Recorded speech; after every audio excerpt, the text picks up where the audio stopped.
그래서 원래 개혁이라는 것은 이런 거예요. 여론의 지지가 높을 때 전광석화처럼 하는 평시라면 뭐 아웃복싱형 리더가 당대표를 해도 된다고 생각하는데 지금은 태평성대가 아니라 내란 세력과의 전쟁 중이거든요. 네.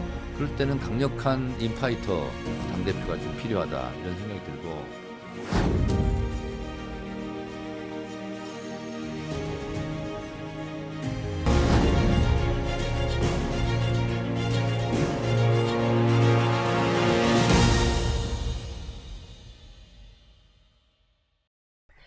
안녕하세요. 뉴스핌 정치부 윤채영 기자입니다. 오늘 특별 초대석 인터뷰에는 정말 특별한 분을 모셨는데요. 더불어민주당 정청래 의원님 나와 계십니다. 안녕하세요. 네, 안녕하십니까. 정청래입니다. 의원님을 저희가 작년 총선 끝나고 네. 7월쯤 모시고 인터뷰를 했었는데 그 네. 뒤로 약 1년 정도가 지났더라고요. 네. 그간에 12.3 비상계엄이 있었고 네. 탄핵이 있었고 또 정권 교체가 있었습니다. 네. 대선 끝난 후에 모신 시점인 만큼 이제 대선 날에 이재명 대통령이 당선된 네. 그 순간의 심경이 좀 저는 궁금했거든요. 그때 여쭤보지 못해가지고 오늘 이 자리에서 한번 그때 좀 마음을 전해주시면 좋을 것 같습니다. 3년 전에 대선에 졌을 때 저는 몰랐는데 누가 기억을 하고 말해줬는데 제가 텃밭을 키우는데 그 텃밭에서 꺼이꺼이 제가 울었대요. 네. 그래서 먼발치에서 우는 모습을 보고 본인도 울었다고. 또 3년 전에는 그 이동영 작가하고 제주도에서 많이 울었었거든요. 그래서 이제 그랬던 기억은 이제 나는데 이번에는 눈물이 많이 날 줄 알았거든요. 네. 그냥 덤덤하고 좀 그렇더라고요. 뭐라고 표현할 수 없는 그런 느낌이었는데 요즘 더 실감을 하고 있고요.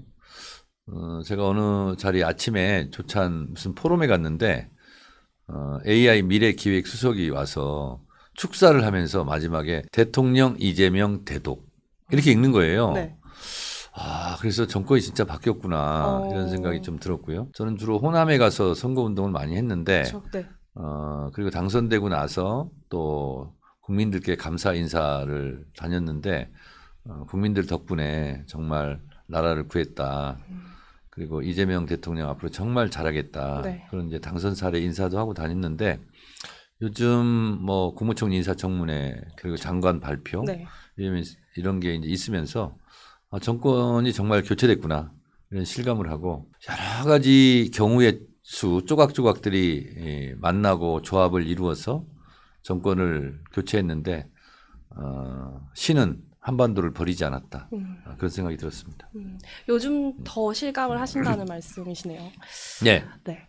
법사위원장 최근에 사임 네. 결정을 하셨는데 네. 그때 또 그때 또 만감이 좀 교차했을 것 같아요. 사실 오늘 법사위 그 전문위원들하고 행정직원들하고 조촐한 이임식을 막 하고 왔습니다. 네네. 뭐 1년 임기가 예정되어 있었고 또 상임위원장은 2년밖에 못 하거든요. 네네. 그래서 과방위원장 21대 국회 때 했었고 이번에 법사위원장 1년 해서 이제 2년 임기를 꽉 그쵸. 채워왔습니다. 1년 동안 오늘 법사위 회의장을 다시 가서 직원들을 만나서 조촐한 임식을 했는데 1년 동안 이 법사위 회의장에서 역사적인 의결이 많았고 그렇죠. 네. 또 앞으로 몇 년이 지나더라도 제가 했던 법사위 1년은 하나하나가 역사적 고비고비 한 고비를 넘는 그런 역사적 현장이었다 이런 생각이 좀 들어서 저를 보좌해주고 도와준 국회 법사위 직원들께 정말 감사를 드렸고 법사위원장을 하면서 정말 법사위 운영을 원활하게 잘 하려고 많이 노력을 했고 야당이 반대를 하지만 될 수 있으면 대화를 많이 하려고 노력했고 그러다 보면 주장과 주장이 부딪힐 때가 있잖아요. 네. 그리고 관례를 앞세울 수도 있고 그쵸. 그래서 그럴 때는 국회법대로 해야 되겠다. 그쵸. 그래서 국회법을 많이 공부하고 네. 또 국회에서의 증언감정법, 국정조사에 관한 법 이런 법들을 사전에 숙지를 해서 그걸로 설득하고 이렇게 법사위 운영을 했던 기억이 새록새록 떠올랐습니다. 그때 진행하셨던 거 생각하면 본인한테 스스로 몇 점을 좀 줄 수 있을 것 같으세요? 제가 점수를 줄 수는 없고 네. 저에게 국회의원이라는 호칭이 사라졌더라고요. 법사위원장 이렇게 나온 건가요? 선거 때 이제 호남 외출을 가면 의원님 오셨네 이렇게 하지 않고 법사위원장 오셨네 이렇게 얘기해요. 네. 어딜 가나 다 법사위원장이라고 호칭을 하고 그리고 법사위에 정말 국민적 관심이 많았다는 것이 그 시골에 가더라도 그 할머니 할아버지들이 국회법 145조를 얘기합니다. 오. 근데 국회법 145조가 질서를 어지럽혔다고 인정할 경우 위원장은 1차 경고를 하고 그것을 듣지 않으면 발언권 중지나 퇴장을 시킬 수 있다 이 조항이거든요. 네. 그 국회법 145조를 경로당에서 알고 계시더라고요. 오, 외우시고 계신 네, 건가요? 많이 놀랐습니다. 그러면 탄핵 국면이 가장 기억에 남으실 것 같고 네, 또 그 외에도 또 법사위원장을 하면서 기억에 남는 순간이 있으세요? 검찰 특활비 깎을 때 그것을 의결할 때 그 또한 역사의 한 장면이지 않습니까? 네. 그리고 최상병 순직 사건 네. 그때 이제 청문회 때라든가 그리고 이제 10분간 퇴장 이런 거 할 때 가장 격렬하게 그렇죠. 좀 긴장이 고조되었던 그런 때 같습니다. 그런 기억도 나고 네. 그리고 탄핵, 특검, 청문회 이런 걸 법사위에서 정말 많이 했지 않습니까? 네, 그렇죠. 좀 단독 의결도 많았고 그래서 법사위 할 때마다 편한 날이 없었던 것 같습니다. 남모를 고민도 좀 많았을 것 같아요, 의원님. 사실은 네. 저보고 뭐 이번에 대선 때 돌아다니 보니까 아이고 법대도 안 나왔는데 어떻게 법대 출신 판검사들을 이기냐고 네. 그 많은 분들이 얘기를 하시더라고요. 네네. 뭐 특별하게 제가 말씀을 안 드렸는데 사실은 원래 모든 상임위원장은 회의를 할 때 시나리오가 있습니다. 그걸 행정실에서 전문위원 다 써요. 네네. 근데 저는 그걸 미리 보고 필요할 때마다 국회법을 볼펜으로 다 써놨습니다. 국회법, 국회에서 증언감정법, 국정조사 및 감사에 관한 법률 필요한 조항들을 네. 써놓고 네. 그걸 봤거든요. 근데 볼펜으로 한번 쓰면서 네. 이제 기억을 하는 거죠. 그래서 회의를 그래도 국민의힘이 많이 반대를 하고 그랬지만 제가 국회법 절차대로 했기 때문에 크게 무리수는 없었던 것 같습니다. 말씀해 주셨지만 이번에 선거 과정에서 의원님이 호남에 많이 가 계셨잖아요. 네. 실제로 그 선대위 호남 골목 선대위원장을 맡으셨고 광주 전남 네. 이렇게 또 호남을 선택해서 다니신 이유가 있을까요? 제가 3월 말쯤에 이재명 당시 당대표 시절에 중앙선대위는 좀 슬림화하고 광역단체별로 그때 명칭은 골목골목 선대위는 아니었는데 네. 광역별로 선대위를 좀 강화해서 꾸리자 그런 얘기를 했고 네. 바로 수용했고 그러게요. 바로 지시했고 네. 그래서 그 명칭을 골목골목 선대위로 이렇게 했고요. 그래서 저는 그때 광주 전남을 가겠다 이렇게 얘기를 했는데 그 이유는 네. 3년 전 대선에서 0.73% 24만 표를 줬는데 그 광주 전남에서 표가 덜 나와서 그렇다. 저는 이렇게 생각을 했습니다. 분석을 하고. 네. 그래서 물이 많은 곳에 네. 샘을 깊이 파자. 음. 그래서 시골 장날 다 돌아다녀야 되고 네. 그걸 내가 한번 해보겠다. 후보는 공평하게 지역으로 다닐 수밖에 없잖아요. 네, 그렇죠. 그렇다면 그래도 좀 이름이 알려지고 얼굴이 알려진 제가 또 제가 호남 사위거든요. 그렇죠. 그래서 자원을 했습니다. 네. 그래서 목표한 90% 득표율은 안 됐지만 네. 그래도 상당히 끌어올려서 득표율이 좋았다 이렇게 생각하고요. 전체 289만 표를 이재명 대통령이 이겼는데 호남에서 265만 표를 이겼습니다. 네, 그래서 나름 보람을 많이 느꼈습니다. 투표율도 기대를 하신 만큼 나온 거예요. 뭐 그렇다고 생각합니다. 사실 민주당에서는 80% 후반도 이제 좀 기대해 보겠다는 이야기가 있었는데 조금 거기에는 네. 못 미쳤긴 하지만 네. 그래도 거의 선전은 목표치에 했다. 근접했다. 볼수 네, 그렇게 있겠네요. 평가합니다. 또 최근에는 의원님이 당대표 출마 선언하셔서 네. 이후에 선거운동 하시느라고 전국 지역을 또 다니셨습니다. 네. 굉장히 바쁘실 것 같은데요. 네. 저는 좀 궁금했던 게 임기 1년 당대표인데 의원님이 이렇게 열심히 도전하신 이유가 뭘까 좀 그런 궁금증이 들더라고요. 저에게는 세 가지 길이 있었습니다. 주변에서 행정 경험을 하는 게 좋겠다. 서울시장을 준비해서 나가라. 네. 아니다. 2년 임기를 채우는 당대표가 돼서 총선 때 총선을 지휘해라. 그렇죠. 네. 아니다. 지금이 제일 중요하다. 이재명 정부 1년차가 중요하다. 그러니 지금 나가라. 이런 세 가지 조언이 있었는데 세 가지 길이 다 의미가 있고 공익적 가치가 있었어요. 옳은 길이고. 그럴 때는 저는 노무현 대통령의 판단 기준을 따랐습니다.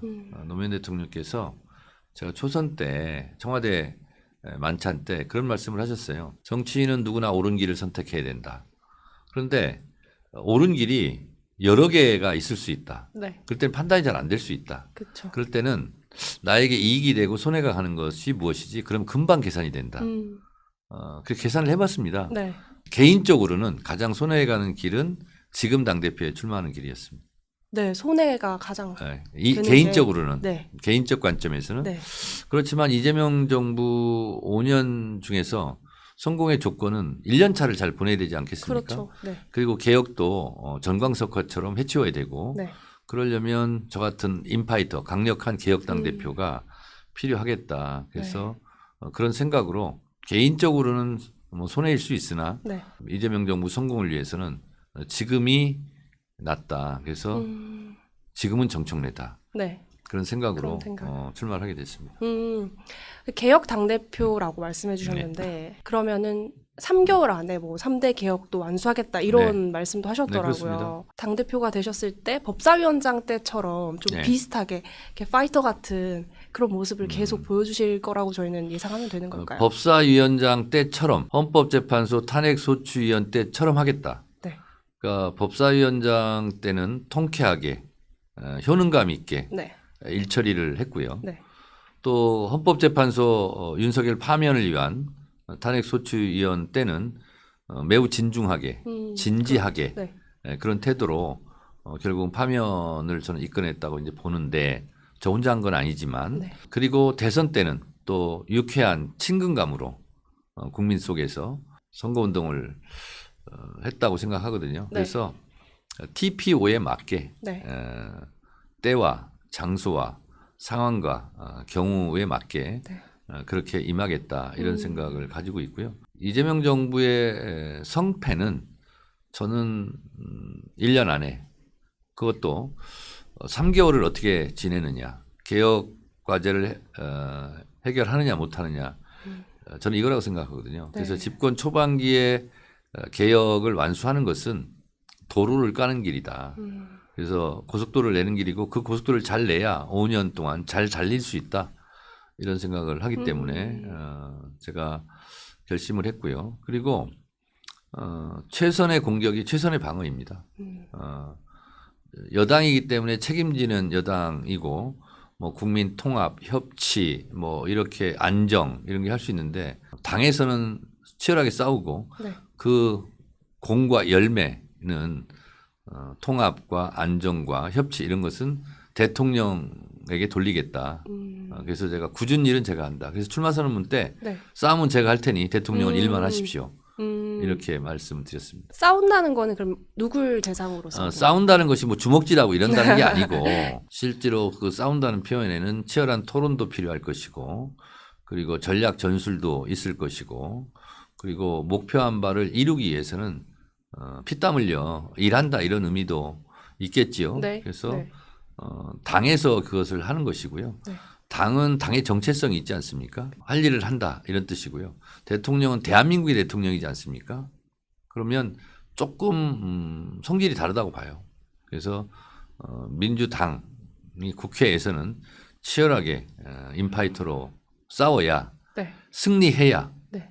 저는 안정도 있고 통합도 있고 협치도 있다 이렇게 생각합니다. 패배하고 나서 무슨 통합이 있고 협치가 있고 안정이 있겠습니까? 그러니까 싸우지 않고 승리할 수 없으며 승리하지 않으면 안정이 있을 수 없죠. 네. 오히려 그 반대로 패배하면 혼란이 있을 뿐이죠. 그래서 이재명 대통령의 국정 안정을 위해서라도 네. 험한 일, 굳은 일은 당에서 해야 된다. 아, 그런데 망설이고 머뭇거리고 주저하고 점잔을 빼고 있고 이래서는 승리할 수 있겠습니까? 네, 그래서 저는 강력한 개혁당 대표가 지금 필요하다 이렇게 생각합니다. 또 개혁 당대표가 되기 위해서는 정부와의 또 긴밀한 소통도 필요하고 네, 물론입니다. 그렇죠. 또 야당과도 또 잦은 소통을 통해서 네, 협치도 이끌어내야 그렇습니다. 되잖아요. 네. 그러니까 법사위원장 할 때처럼 하겠다는 겁니다.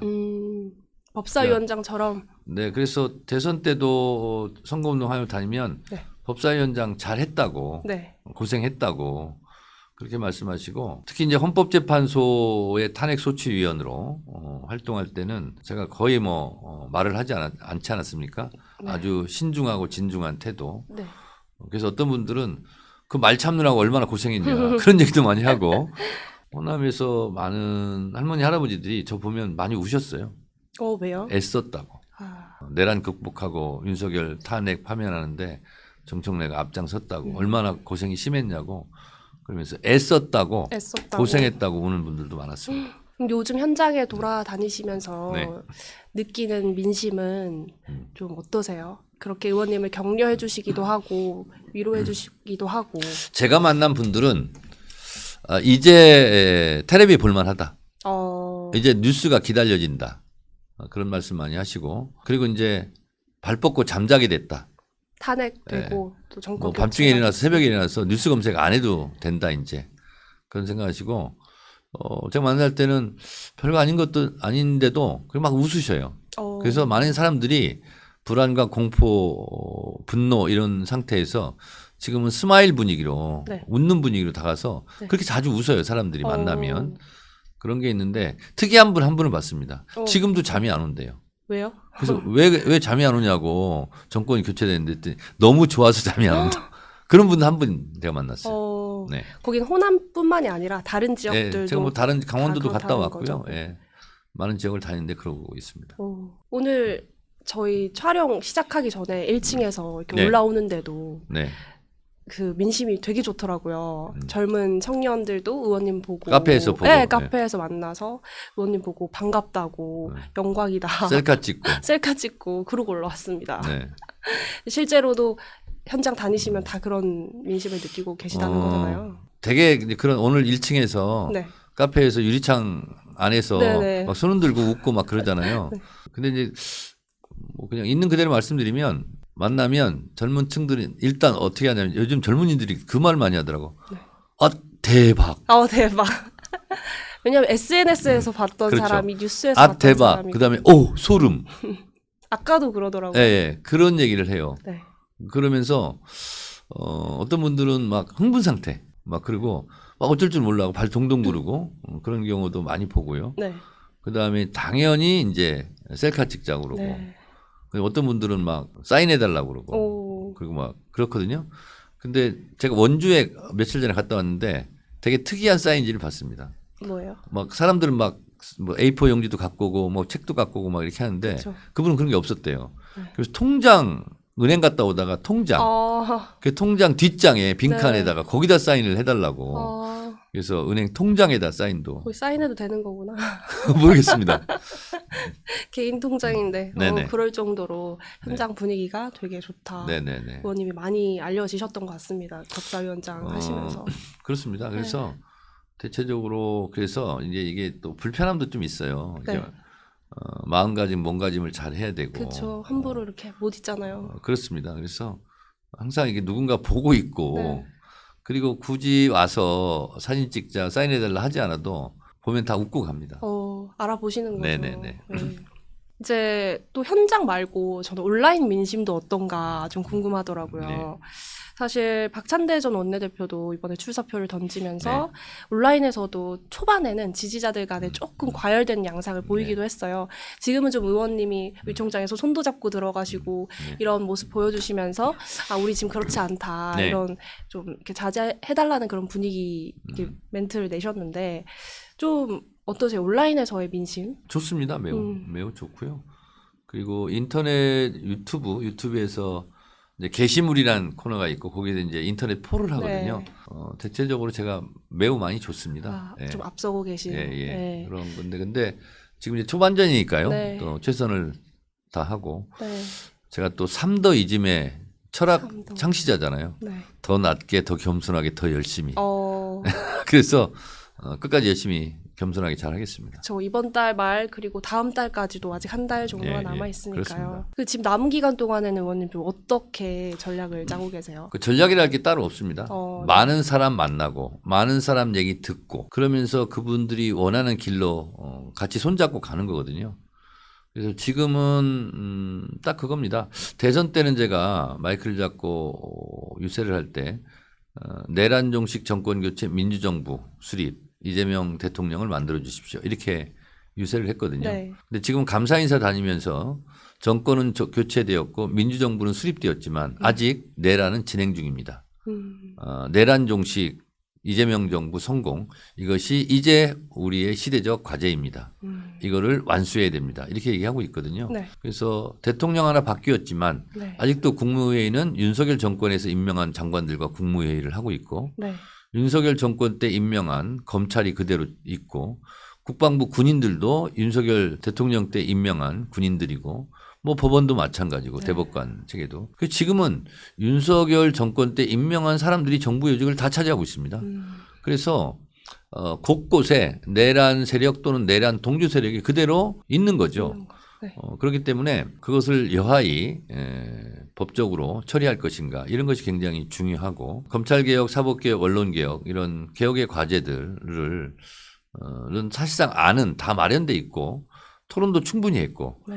특히 예를 들면 뭐 언론개혁 중에 방송법 같은 경우는 21대 제가 과방위원장 할 때 실제로 통과를 시켰고 근데 네. 거부권을 행사하기 때문에 네. 그거 그대로 통과시키면 됩니다. 뭐 양국관리법도 뭐 나와 있는 거거든요. 그것도 그냥 통과시키면 됩니다. 이제 네. 거부권을 행사할 대통령이 없어졌기 때문에 그런 것들을 속도감 있게 정광석화처럼 폭풍처럼 몰아쳐야 된다고 저는 생각합니다. 말씀해주신 내란종식 그리고 3대 뭐 개혁과제 네. 이런 것들 의원님 공약에 실제로 담겨 있더라고요. 네네 그렇습니다. 근데 그 중에 첫 번째는 당원 주권 강화 그렇습니다. 그 부분이잖아요. 네. 그 대의원제를 네. 대의원제는 놔두되 대의원제 그 투표 대의원 투표제를 그쵸 폐지하겠다. 투표제를 폐지하겠다 이렇게 밝히셨는데 자 이거는 네. 기본 상식이에요. 그냥 상식적인 거고 기본 중에 기본이거든요.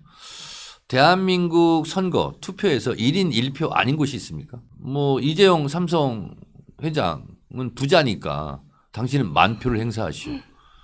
그리고 윤채영 기자는 그냥 평범하니까 한 표만 행사하시오. 그리고 마이너스 통장 현금 서비스 받는 사람은 당신 돈이 없으니까 0.5표 행사하시오. 그러면 누가 그거를 승복하겠습니까? 누구나 다 1인 1표예요. 그것이 헌법에 참정권에 나와 있는 거고. 근데 왜 더불어민주당에는 누구는 한 표, 누구는 20표, 누구는 또 1,000표의 영향력 이런 걸 가져야 되냐고요. 그래서 당대표도 한 표, 국회의원도 한 표, 권리당원도 한 표, 대의원도 한 표 이렇게 가는 것이 너무나 상식적이지 않냐. 근데 지금도 권리당원 한 표, 대의원은 20표 정도 효과가 있는 거거든요. 네. 이건 없애야 된다. 대의원제도는 핵심 골간 조직이기 때문에 없앨 수 없지만 대의원제는 유지해야 돼. 대의원 투표제는 폐지하겠다. 그래야 국민 주권 시대에 맞는 당원 주권 시대, 당원 주권 정당이 되지 않겠냐. 이거는 제가 10수년부터 주장했던 거예요. 그래서 많은 진척이 있었고 당원이 주인되는 정당이 진척이 있었지만 아직도 이게 해결이 되지 않았어요. 그래서 이것은 제가 책임지고 제 임기 안에 반드시 이건 해놓겠다 이런 생각입니다. 대의원 투표제 폐지에 대한 좀 공감되는 당내에 좀 많이 형성이 되어 있는 상태인가요? 아무래도 국회의원들은 좀 꺼려할 것이고 본인들의 영향력이 줄어드니까 네네. 권리당원들은 쌍수를 들어서 환영하고 있죠. 그 저는 그렇게 생각합니다. 의원님들의 그런 약간의 우려나 이런 것들은 좀 어떻게? 근데 대놓고 그 불만 표시는 못 하고 있는 상태입니다. 그래서 원래 개혁이라는 것은 이런 거예요. 여론의 지지가 높을 때 전광석화처럼 하는 겁니다. 그래서 제가 1인 1표제 하자는데 네. 반대할 명분이 있습니까? 아니 정청래 당대표 후보 1인 1표 저는 반대합니다. 1인 어떤 사람은 한 표, 어떤 사람은 20표 그냥 유지해야 됩니다. 이렇게 주장을 어떻게 하겠냐고요. 못하죠. 네. 그래서 우선 첫 번째 공약에 이제 당원 주권 강화 부분을 네네. 이렇게 넣으셨던 거고 또 하나 궁금했던 점이 당 대표로서 저는 민주당의 인재 육성도 굉장히 중요하다고 네. 생각을 했어요. 특히 최근에 의원님이 586 운동권 문화는 청산해야 한다고 해서 네. 좀 주목됐는데 그러면서 또 장경태, 무경중 의원님을 네. 앞세워서 인재로 활용을 하겠다 이렇게 네. 말씀해 주셨는데 뭐 세대 교체 이것도 좀 염두에 두고 계시는 건지. 꼭 세대 교체라기보다는 86 운동권이라는 것이 지금의 헌법을 만든 87년 6월항쟁 세대 아닙니까? 네. 그 대통령 직선제, 호언철폐 독재타도 전두환 물러가라. 그런 정신은 없애면 안 되겠죠. 네. 소중한 민주화 운동의 역사는 간직하되 매너리즘에 빠지고 구태 정치, 구태 질서에 물들었던 네. 그런 586의 운동권 수직적 개파 문화 이런 것은 청산해야 된다. 이런 생각을 가지고 있고 저는 그것이 제가 정치를 20년 하면서 한때는 어깨 걸고 싸운 동지였지만 그런데 저는 어울리고 싶지 않았어요. 그래서 저를 부르지도 않고 제가 부른다고 가지도 않고 네. 그래서 어떻게 보면 혼자 독자 노선을 걸었는데요. 네. 근데 그때는 외로웠죠. 근데 지금은 이런 것이 또 대세를 이루고 여론을 형성하게 되고 또 이재명 대통령 같은 분이 또 탄생하고 이재명 대통령도 당에서 뭐 비주류 중에 비주류였죠. 네. 저도 비주류 중에 비주류, 아웃사이더. 이분들이 다시 이제 중심부로 진출하지 않았습니까? 네. 그래서 이런 것을 청산해야 되고 또 586의 그런 문화, 뭐 개파 문화, 수직적 질서 뭐 이런 거, 구태스러운 문화 이런 것을 욕하면서 배운 97세대도 결국 그분들하고 같이 어울려 다니면서 술 먹고 밥 먹고 하면서 본인들도 모르게 그렇게 스며들지 않았느냐. 그래서 97세대도 반성해야 된다. 저는 그런 생각을 가지고 있어요. 거기에 비해서 제가 장경태 의원이나 모경정 의원 같은 의원을 제가 거론한 것은 네. 장경태 의원은 자봉부터 시작했어요. 평당원. 자원봉사. 자원봉사. 네.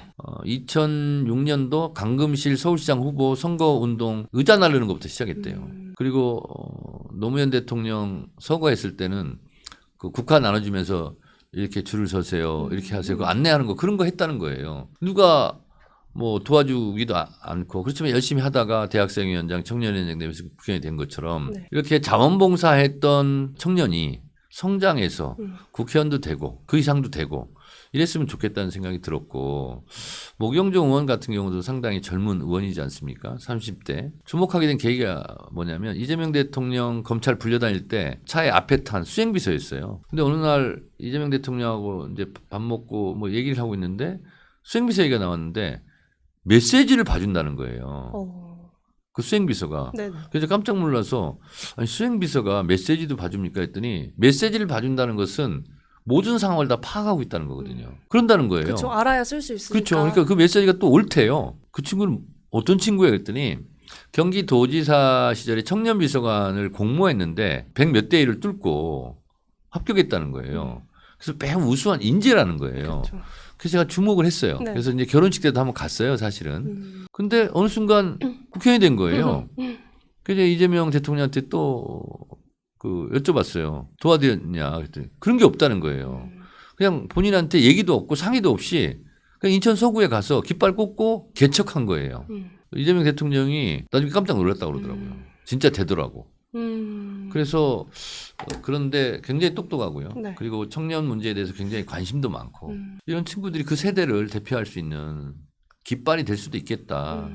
근데 뭐 선배들 층층시야, 연공서열 이런 것 때문에 네. 빛을 못 볼 수도 있잖아요. 그렇죠. 네. 그래서 그런 경우는 당대표가 손잡고 다녀야 된다.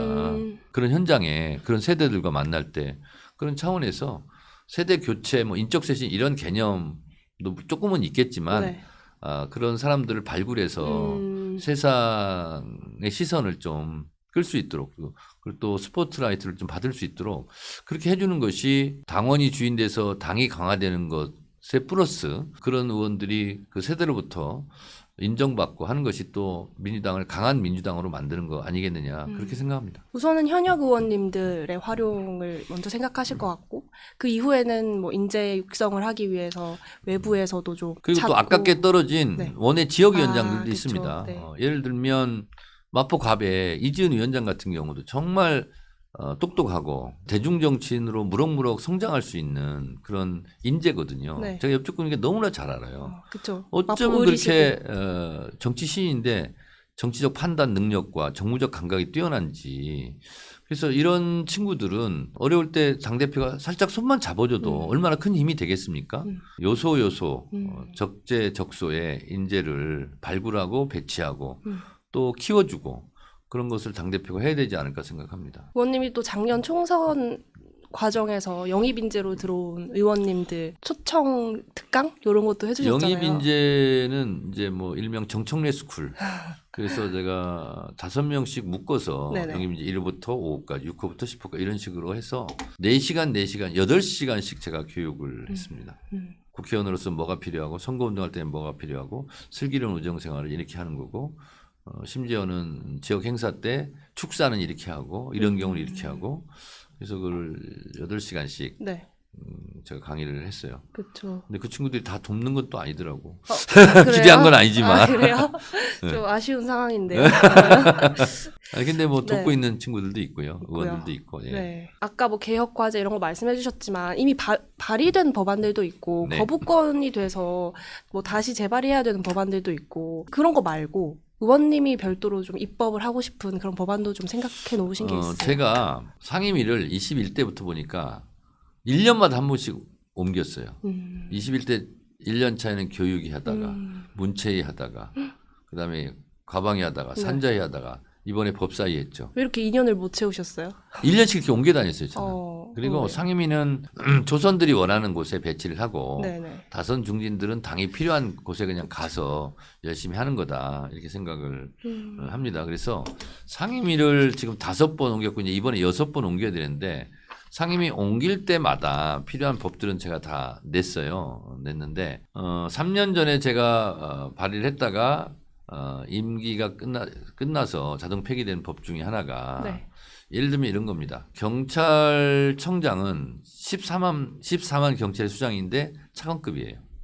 근데 검사는 뭐 3,000명 정도 된다고 치면 그중에 차관급이 많아요. 그래서 이건 좀 아니다. 그래서 경찰청장을 장관급으로 격상시키는 그리고 그 밑에 6명 네. 시한 정감을 차관급으로 하는 그런 법을 제가 내놨거든요. 네. 그래서 예를 들면 경찰의 사기 진작이라든가 또 검경 수사권 분리라든가 이런 측면에서 좀 필요한 법이 아닐까 그런 생각을 좀 하고 있고요. 그다음에 제가 낸 여러 가지 법이 있는데 좀 민감한 법도 있고 토론할 법도 있고 뭐 이렇게 있는데 어쨌든 국회의원은 입법으로 말하는 거니까. 네. 근데 법사위원장 할 때는 자기가 법사위원장에서 자기 법 통과시키려고 이 법 낸 거 아니야? 이렇게 오해받을 수도 있는 네네. 상태라서 어떻게 보면 그러면 안 되는데 법사위원장이기 때문에 좀 입법 발의하는 걸 조금 좀 자제했던 자제를 건 하셨- 사실입니다. 근데 이제 법사위원장 끝나면 입법 머신으로서 수많은 법들을 제가 많이 낼 생각입니다. 그게 1호 법안이 될 수도 있네요. 경찰청장을 장관으로. 뭐 그 1호 법안은 아니고요. 제가 이제 여러 가지 법을 많이 냈어요. 사실은. 그러니까 21대 때 못했던 징벌적 손해배상, 언론 피해 네. 구제법 그런 것도 제가 대표 발의했었고 방송법도 제가 대표 발의한 게 있고 그래서 예전에 냈던 법, 통과되지 않은 법들 이런 부분들을 다시 손질해서 발의를 할 생각입니다. 마지막으로 좀 질문을 드리고 싶었던 게 최근에 의원님과 박찬대 의원님이 서로 아웃복서, 인파이터 네. 이러면서 말씀을 주셨는데 박찬대 의원님이 야당일 때는 인파이터고 여당일 때는 아웃복서가 필요해서 되게 좋은 발언이라고 생각한다라고 말씀하시더라고요. 네, 박찬대 의원께서 저보고 스타 플레이어, 네. 본인은 플레잉 코치 뭐 네네. 이렇게 말씀하시고 대단히 감사하고 근데 골을 넣으려면 아웃복싱 같은 자세로는 골을 넣을 수가 없죠. 치열하게 싸워야 되고요.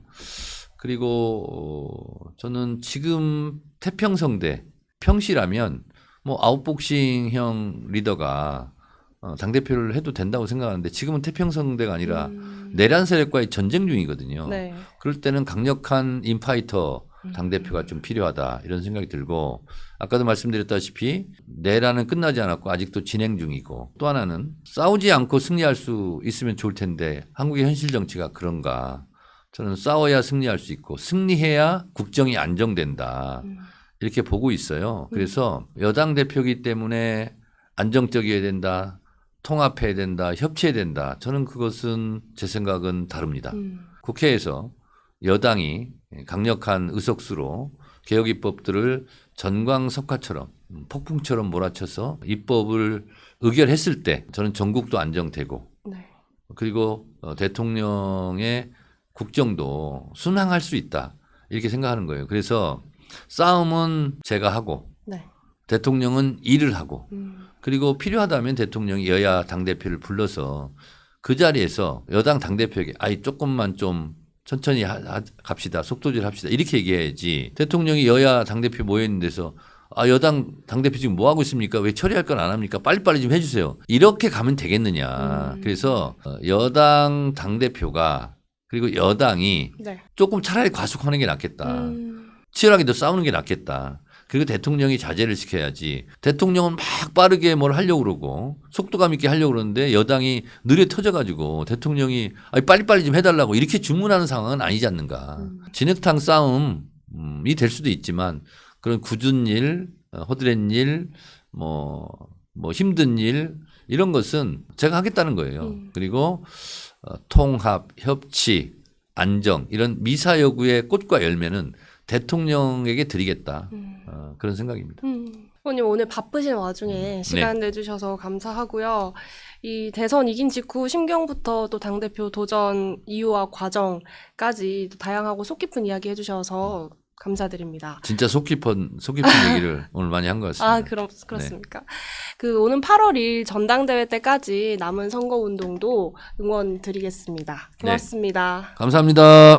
많이 응원해 주세요. 그래서 원래 개혁이라는 것은 이런 거예요. 여론의 지지가 높을 때 전광석화처럼 하는 평시라면 뭐 아웃복싱형 리더가 당대표를 해도 된다고 생각하는데 지금은 태평성대가 아니라 내란 세력과의 전쟁 중이거든요. 네.